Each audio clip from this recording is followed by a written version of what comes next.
February 26, 2026. I thought the U.S. might attack Iran today after the market closed around 4 o'clock. That would have been around midnight their time, but they didn't. I don't see anything in the news. I think tomorrow anytime is possible. I think the U.S. will want to do it to minimize the initial impact on the stock market, give it a couple of days. But of course, it could happen anytime. But I still think it's going to happen, and soon. What I want to talk about today is I think one thing I'm not reading about at all, really, is that it really isn't a war. It's not going to be a war between the U.S. and Iran in the sense that I think people are thinking about. Like, the U.S. isn't going to attack Iran and then try and blow up and kill as many people that the regime gets overthrown, or they're not going to, or they may try and attack all of the nuclear facilities in Iran.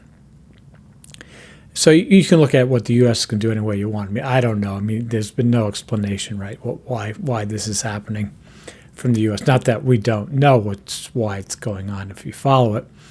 But I want to talk about from the Iranian point of view. So Iran has been really very smart over the past few years, or past 5 years, or whatever. Iran has been playing a long game. And the long game is a recognition of a couple of things. The first is that the U.S. military continues to get weaker. And this has been going on for decades, that the U.S. is leaving the Middle East. So if you just look at the withdrawal from Afghanistan, you can see just how weak the United States was, right? I mean, it withdraws to Kabul before leaving. And I'm sure that the agreement with the Taliban was that the Taliban would wait until the U.S. left and then it could come into Kabul. Well, it just followed the U.S. Army right into Kabul. It didn't care. Apparently, the Army had asked Biden for 5,000 more troops, but he said no. So Kabul looked at that the Taliban looked at that as a sign of weakness, and they exploited it. And they just came into Kabul. And, of course, it was just basically a total S show. And, the world really saw how weak the United States is. And when I say weak, I don't mean like weak like the U.S. wasn't trying hard enough. The U.S. is physically weak. It's military. They just spend more and more money on what I call these show pony weapons like the F-35, whatever. And it's just, no money on support ships, logistics, the simple things that you need. Remember, even with the Iraq War, soldiers needed people basically to crowdfund at the time, bulletproof vests for them. So this whole idea that the U.S. is a superpower with huge factories and supplies for the military, that's like 80 years ago. That's long, long, long gone. Anyway, so Iran has recognized that the U.S. is pulling out of the Middle East and has been for a couple of decades. So from its point of view, it wants that to happen with the least amount of damage to itself.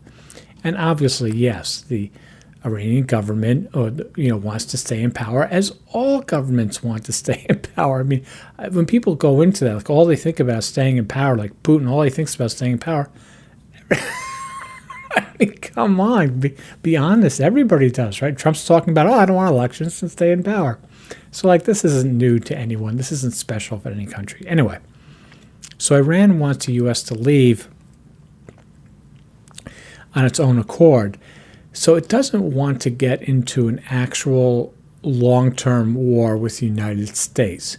It doesn't want to sink the 3 aircraft carriers, right, and put the U.S. in a position that it's we have to fight this to the end. Our honor depends on it.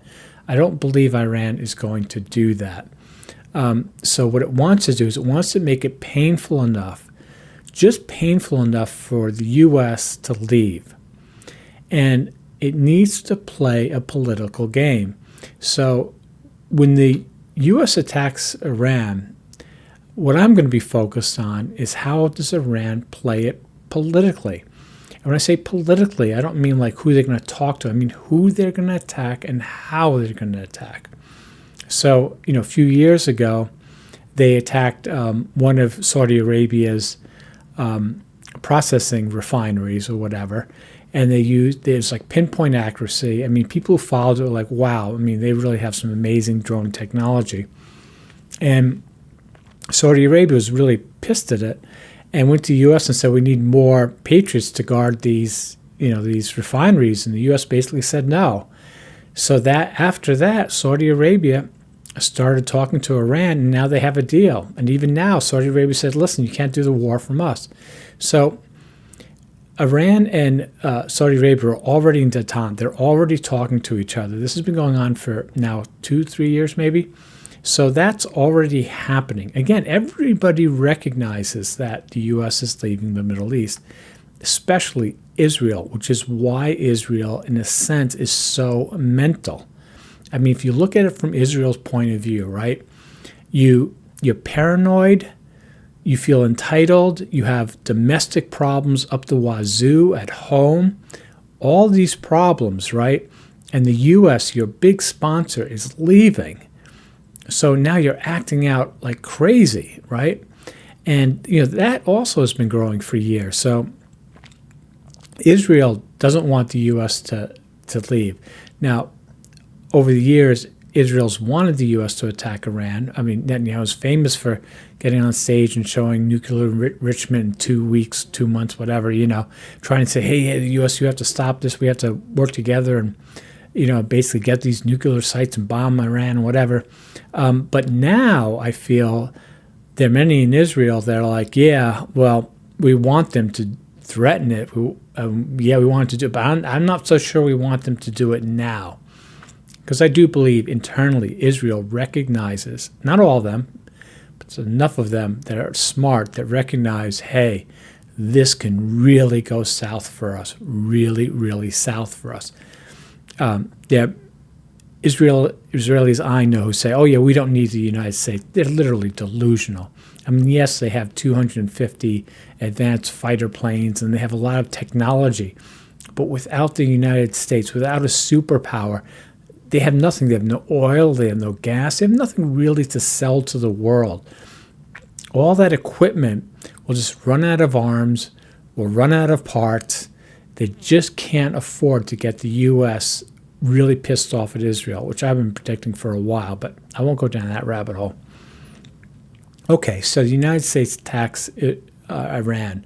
Like, what are some of the things that I think it will do? Well, it will attack Israel, but I think that's just it. I just don't know.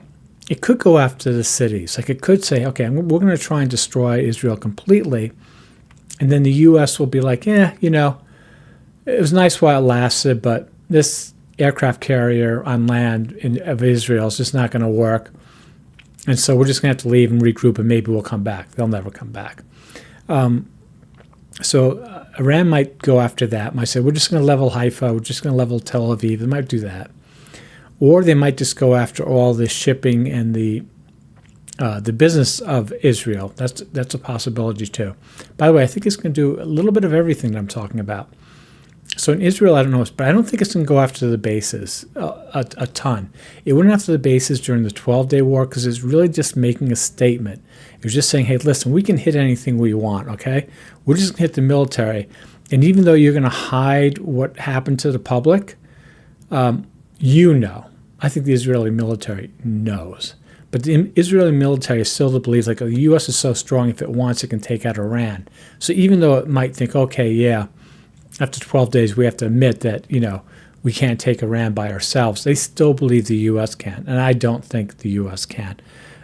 It can't without the commitment of boots on the ground, but it can't because it just doesn't have the assets to do it. The Navy is basically a rust bucket. The Air Force is just all consolidated in these very top technologies, which against cheap drones and missiles, I don't know. I mean, I just don't think it's going to work. I just think that the United States is way far behind in current warfare, which you can see in Ukraine. So anyway, I think Iran will go after Israel. I think it will hit Saudi Arabia too. It's going to hit. The problem for Iran is that China buys a lot of the oil in the Middle East, Iran, Saudi Arabia, whatever. So it doesn't want to piss off China. Even beyond pissing off, and China's its best customer. It's going to do what China says. I think China's going to say, you have to lay off the oil a bit. So I think Iran will hit Saudi Arabia just enough to basically send a message, just like they did a few years ago, that we can take out all Saudi Arabian production. Then you have the Hormuz Strait. Everybody talks about, oh, they're going to close the Hormuz Strait and they're going to make oil prices go up and stuff like that. I don't think so. I think what they're going to do, they'll go after certain boats, certain ships in the strait, just like Yemen did, which I think was very effective for Yemen. So I think that they're going to do that. They're just going to put the pressure up. Remember, the fundamentals of what I believe, and maybe I didn't explain this correctly, is the U.S. wants to control the oil in the Middle East. It wants to keep it on the petrodollar system, and that's the main thing. And Israel is there as a sort of backup plan, like muscle, in case any of these countries get away from it. But they have been getting away from it, and America, the U.S., produces so much oil itself, I just don't think it cares that much. So it doesn't really need Israel to be a thing. Israel's just become metastasized into this horrible, psychotic, whatever. Won't go into that rabbit hole. But anyway, just bottom line is that the U.S. has already done deals with the Arabs, and I think it's like it's fine. It doesn't need Israel. It can leave. But if Iran hits Saudi Arabia, Qatar, UAE, these other oil-producing nations, the U.S. isn't going to want it because it's just getting in the way of it's raising prices for them too. But I don't think it needs to raise the prices that much. Again, Iran wants to annoy the United States so it keeps leaving, but it doesn't want to annoy it to the point where it gets into a full committed war. And it also doesn't want it to get into a regional war with its neighbors.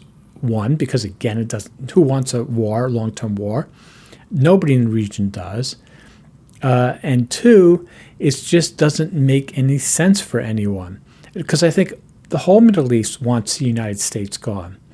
So the question is, for everybody there, except Israel, well, Israel wants the United States to stay. Everybody else wants them to leave. Historically, the United States is leaving. Historically, the United States military is getting weaker. Israel, I think, has really blundered in going out of its way to exercise force and to really radicalize everybody else. The other problem going on is that, the United States essentially pays for the militaries of Jordan and Egypt and whatever. And if the United States stops giving money to Egypt, why would Egypt care about Israel anymore? I mean, they're not enemies anymore, but I think if the United States pulled all its funding and military support from Egypt, Egypt would be like, it wouldn't care about, it would want to weaken Israel. I'm not saying it would want to destroy it, but it would want to weaken it. And maybe all these countries would just get together and try and get rid of it. Israel is just, it's not a trustworthy partner for anybody in the region. They have a lot of mutual interests. Like all the countries they don't want ISIS, they don't want terrorism, stuff like that. So they work with Israel on that type of stuff. But again, they have to make a calculus of like, is it better to have Israel helping us with all this stuff, or actually is Israel the problem? If we get rid of Israel, can we bring all these other factions in line and maybe find some sort of peace? You know what I'm saying?